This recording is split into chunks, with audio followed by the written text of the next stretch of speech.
Bismillahirrahmanirrahim. Assalamualaikum warahmatullahi wabarakatuh. Alhamdulillahirabbil alamin. Puji syukur mari kita panjatkan bersama kehadirat Allah Subhanahu wa taala, yang mana sampai pada kesempatan kali ini kita sekalian masih diberi kesehatan serta masih diberi kesempatan serta keluangan waktu untuk kita dapat menjalankan salah satu perintah agama, yaitu menuntut ilmu. Meskipun di tengah keterbatasan yang masih kita alami ini, semuanya serba daring, semuanya serba online, tapi itu tidak menjadi akan alasan atau menggugurkan kewajiban kita sebagai seorang muslim untuk menuntut ilmu. Jadi kita patut bersyukur kita masih mendapatkan kesempatan ini. Hari ini kita akan bicara tentang pengertian, kedudukan, dan sumber filsafat pendidikan Islam. Namun sebelumnya, alangkah baiknya jika kita mengawali tema kali ini dengan membaca doa terlebih dahulu. Kita memohon kepada Allah Subhanahu wa taala semoga apa yang telah kita dapatkan serta apa yang akan kita dapatkan nanti senantiasa menjadi ilmu yang bermanfaat untuk diri kita, keluarga, agama, bangsa, dan negara. Dan semoga segala hajat kebaikan yang kita miliki diberi kemudahan dan akhirnya dikabulkan serta mendapat ridha Allah Subhanahu wa taala. Ala hadhihi sholihah al-Fatihah. Bismillahirrahmanirrahim. Ar-Rahmanir-Rahim, Maliki yaumiddin, iyyaka na'budu wa iyyaka nasta'in, shiratal ladzina an'amta 'alaihim ghairil maghdubi 'alaihim waladdallin. Oke, kita bicara di tema pertama ini, kita bicara pengertian. Tentu kita satu semester ke depan, satu semester ini akan bicara filsafat pendidikan Islam. Kalau tidak diawali dengan memahami pengertiannya terlebih dahulu, itu akan menjadi sesuatu yang ngambang. Sama seperti di sesi pertama, kita harus perkenalan, karena tanpa perkenalan, tanpa kita mencoba mengetahui definisi atau jati diri, bukan jati diri, pengertian. Kalau kita bicara manusia, ada konsep perkenalan, itu sebenarnya juga mengenalkan. Nah, dalam hal ini filsafat pendidikan Islam itu juga harus kita pahami juga. Sayangnya karena dia tidak bisa memperkenalkan dirinya, maka kita perlu mencari tahu janjani filsafat pendidikan Islam itu apa. Tapi sebelum itu saya hanya ingin kalian coba menerka-nerka. Ketika kalian mendapat mata kuliah ini, apa yang terlintas dalam benak kalian? Filsafat pendidikan Islam. Jadi memang terbatas ya, tidak bisa dua arah komunikasinya. Tapi biasanya saya meminta mahasiswa di pertemuan-pertemuan awal ini untuk memberikan satu kata. Apa yang terlintas dalam benak kalian ketika mendengar kata filsafat? Coba kalian apa yang kalian terlintas langsung, jadi tanpa berpikir, filsafat itu apa menurut kalian? Oke, disimpan ya. Jadi kalian punya satu kata tentang filsafat. Selanjutnya, yang terlintas dalam benak kalian, pendidikan itu apa? Sudah? Jadi saya mohon sekali kalian menyimpan atau itu tadi, kalau kalian mendengar kata filsafat, yang terlintas apa? Mendengar kata pendidikan, yang terlintas apa? Kemudian pendidikan Islam, yang terlintas apa? Tolong disimpan dulu. Nanti dicek apakah pemahaman kalian ini sudah sesuai atau belum. Selanjutnya, sekarang kita cek ya. Pengertian dari filsafat. Kalian sudah punya satu kata yang kalian pikirkan tentang filsafat. Apakah sesuai dengan definisi yang sesungguhnya atau tidak?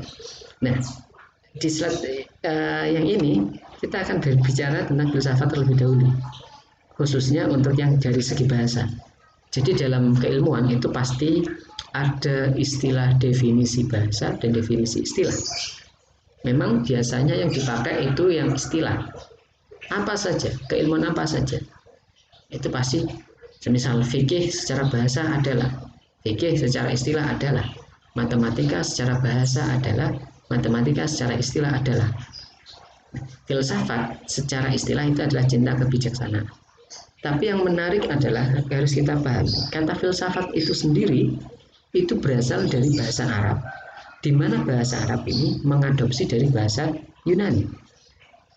Jadi memang filsafat Islam dengan filsafat Yunani, kalau ada yang bertanya, itu lebih duluan mana? Tentu kita harus menjawab lebih duluan Yunani. Karena era Yunani itu adalah sekitar abad ke-5 sebelum Masehi, tapi kalau kemudian filsafat Islam itu justru dibicarakan bahkan setelah Nabi wafat. Artinya secara spesifik sebagai satu keilmuan. Makanya falsafah itu adalah bahasa Arab yang kemudian diadopsi di bahasa Indonesia menjadi filsafat, di mana bahasa Arab ini mengadopsi dari bahasa Yunani. Di mana Yunani ini filosofia itu berasal dari dua kata, philos dan sophia, cinta, bijaksana. Menarik adalah bijaksana itu secara sederhana, kalian bisa mencari definisi secara lengkapnya di banyak sumber, di KBBI bisa, di search engine-nya Google itu juga banyak sekali. Tapi secara sederhana, saya memahami bijaksana itu adalah memandang sesuatu tidak serba hitam dan putih. Itu bijaksana. Jadi termasuk bijaksana adalah bisa menempatkan kebenaran benar-benar pada tempatnya. Semisal dalam satu kelas ada pencurian, ada yang barangnya hilang, ada yang kehilangan barang, kemudian kalian tahu pencurinya adalah teman kalian. Kemudian di satu kelas kemudian dilakukan inspeksi atau apalah itu, diinterogasi satu kelas. Kalian tahu kebenaran, tapi tidak semua kebenaran itu akan menjadi benar ketika diungkapkan di semua tempat. Oke, bisa dipahami ya. Jadi bijaksana itu begini. Kalian tahu, tapi tidak kemudian mempermalukan teman kalian. Kalian diam-diam, kemudian menghubungi guru, kemudian jadi tidak kemudian mempermalukan teman kalian. Yang kalian sampaikan benar, bahwa kalian menyampaikan kebenaran bahwa yang mencuri adalah teman kalian A, semisal. Tapi dengan cara kalian tidak mempermalukan si A ini, itu adalah satu bentuk kebijaksanaan tersendiri.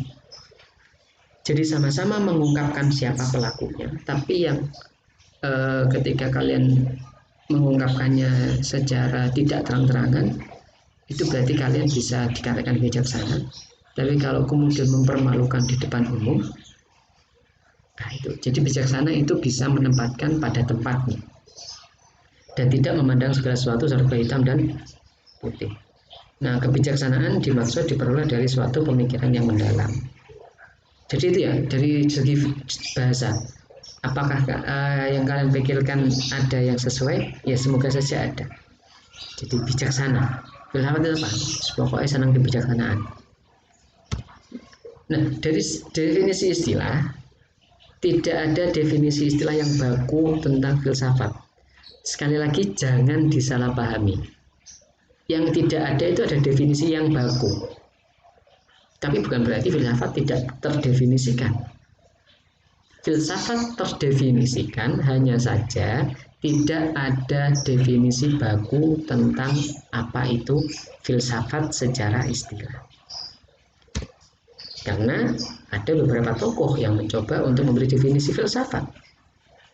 Tapi sekali lagi tidak ada definisi baku.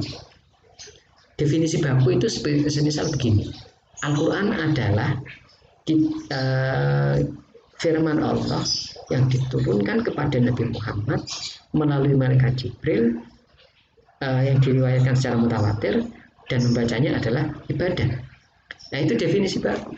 Kalian bawa kemana-mana itu ya pasti ada klaus, ada clue firman Allah, Nabi Muhammad, Jibril, mutawatir, membacanya pada ibadah. Nah tapi kalau filsafat enggak. Makanya kalian jangan heran, loh Pak, kenapa filsafat menurut Plato beda dengan filsafat menurut Aristoteles? Ya karena itu tadi, memang tidak ada definisi baku. Tapi yang perlu saya ingatkan adalah, yang perlu saya tekankan itu begini. Sebenarnya filsafat itu tidak rumit.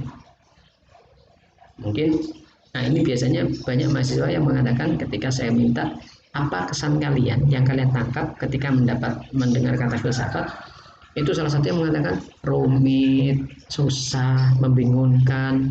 bahkan ada yang mengatakan itu kafir dan sebagainya. Tapi sebenarnya tidak rumit filsafat itu.